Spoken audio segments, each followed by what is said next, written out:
Hello, আইজ আমি মাত্রাম Dallas দুইটা Dallas আছে আমেরিকাতে। একটা আছে ডালাস টেক্সাসের শহর, আর একটা আছে ডালাস ওয়াশিংটন এয়ারপোর্টও। তো এইটা আসলে বোঝা যায় না যে কোন ডালাসের কথা আপনি মাত্রা। এই নাম করা হয়েছিল এয়ারপোর্ট যেটা ওয়াশিংটন ডিসির, ডালাস নাম করা হয়েছিল আগর প্রাক্তন যে আমেরিকার ফরেন সেক্রেটারি আসলা জন ফস্টার ডালাস, তার নামে করা হয়েছে এয়ারপোর্টের নাম ওয়াশিংটন ডিসির। আর আরেকটা ডালাস যেটা এটা টেক্সাস শোরও, এটারেও ডালাস হওয়া হয়।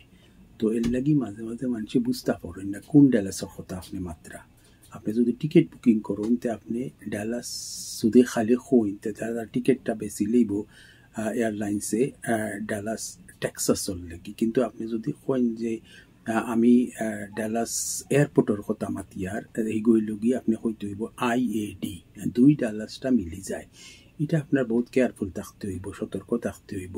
আর এটা খুব কনফিউশন হয়, মানুষ বুঝতে পারে না কোন ডালাসের কথা আপনি মাত্রা।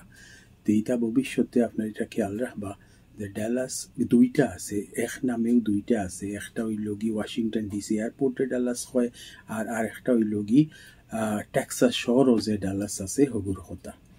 তো ঠিক আছে, ওটাও আপনারা আমি জানাইলাম যে আপনারা কনফিউজ হইতা না। দুই নাম আছে আর দুইটা স্টেটও। এটা হলো একটা ডালাস টেক্সাস স্টেটর ডালাস শহর, আর ওয়াশিংটন যেটা আছে এটা হইল গি ডালাস এয়ারপোর্ট, IADও হয় এটারও। ধন্যবাদ আমার ভিডিও দেখার লাগি।